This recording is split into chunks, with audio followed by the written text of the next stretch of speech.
Friend Saturday episode లో వచ్చేసి రాము రాథోడ్ అనేది సెల్ఫ్ ఎవిడెంట్ అయితే అయిపోయాడని మీ అందరికీ అయితే తెలిసింది. తనే స్వయంగా అయితే హౌస్ నుంచి అయితే వెళ్ళిపోతాం అయితే అనుకున్నా. అందుకని బిగ్ బాస్ అనేది స్వయంగా తను అయితే పంపించేసాడు. ఎపిసోడ్ వచ్చేసి ఓటింగ్ లో చాలా లిస్ట్ లో అయితే ఉన్నాడు. సాయి శ్రీనివాస్ అనేది అయితే ఎలిమినేట్ అయితే అయిపోయాడు. ఫ్యాక్ట్ ఏంటంటే సాయి శ్రీనివాస్ కి ఓటింగ్ అనేది ఫస్ట్ వీక్ లో పడిన షష్ఠీ వర్మ కంటే చాలా తక్కువ ఓట్లు అయితే పడినాయి.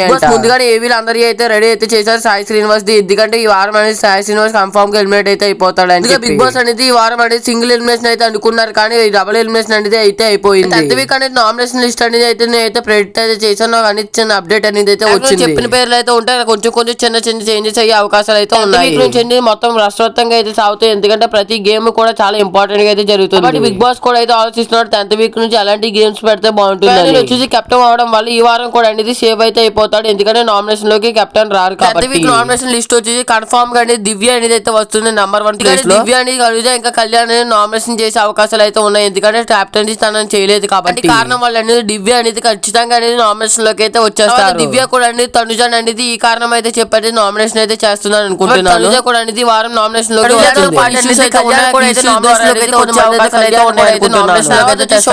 సోమం శెట్టి కూడా అనేది కన్ఫర్మ్ గా అనేది ఈసారి కూడా అనేది ఈ వీక్ కూడా నామినేషన్ లోకి అయితే వస్తాడు. నిఖిల్ అలా చేశాడు. ఇంకా చాలా మంది అయితే సోమం శెట్టిని అయితే నామినేషన్ లోకి తీసుకురావడానికి సంజన కూడా అనేది కొంచెం చూస్తారు. తర్వాత చూసుకుంటే బర్నీ గారు అయితే వచ్చే అవకాశాలు అయితే ఉన్నాయి. బర్నీ గారి మీద వచ్చేసి దివ్య కూడా నామినేషన్ చేసే అవకాశాలు అయితే ఉన్నాయి. అయితే కాదు డెమోన్ రీతి వీళ్ళిద్దరిలో కూడా ఎవరో ఒకరు అనేది బర్నీ గారిని అయితే నామినేషన్ చేసే అవకాశాలు అయితే ఉన్నాయి. ప్లస్ ఇద్దరు 5 స్టోన్స్ అయితే హౌస్ లో అయితే ఉన్నారు కదా, వాళ్ళిద్దరూ కూడా వచ్చే అవకాశాలు అయితే ఉన్నాయి. వీళ్ళిద్దరికి అనేది ఒక ఇష్యూ అయితే అయిందన్నమాట. ఇద్దరు అనేది అయితే ఈ విధంగా నామినేషన్ అయితే చేసుకుంటారు. వీళ్ళిద్దరు కూడా అనేది నామినేషన్ లోకి అయితే వచ్చేస్తారు అనుకుంటున్నారు. మొత్తం అంతా క్యాలిక్యులేట్ చేసుకుంటే ఆల్మోస్ట్ 7 నంబర్స్ అనేది అయితే నామినేషన్ లోకి అయితే రాబోతున్నారు. విషయం వచ్చేసి సంజన గారు వచ్చేసి నామినేషన్ లోకి అయితే రీతి వీళ్ళిద్దరు కూడా వచ్చే ఛాన్సెస్ అనేది మాత్రం అయితే లిస్ట్ ఎవరంటే కళ్యాణ్, తనుజ, శుభం శెట్టి, దివ్య, గౌరవ్ అండ్ నిఖిల్ వరకు వచ్చిన అప్డేట్ ఇదే. మళ్ళీ ఎవరో చేంజెస్ అవుతే చెప్తాను. Thanks for watching.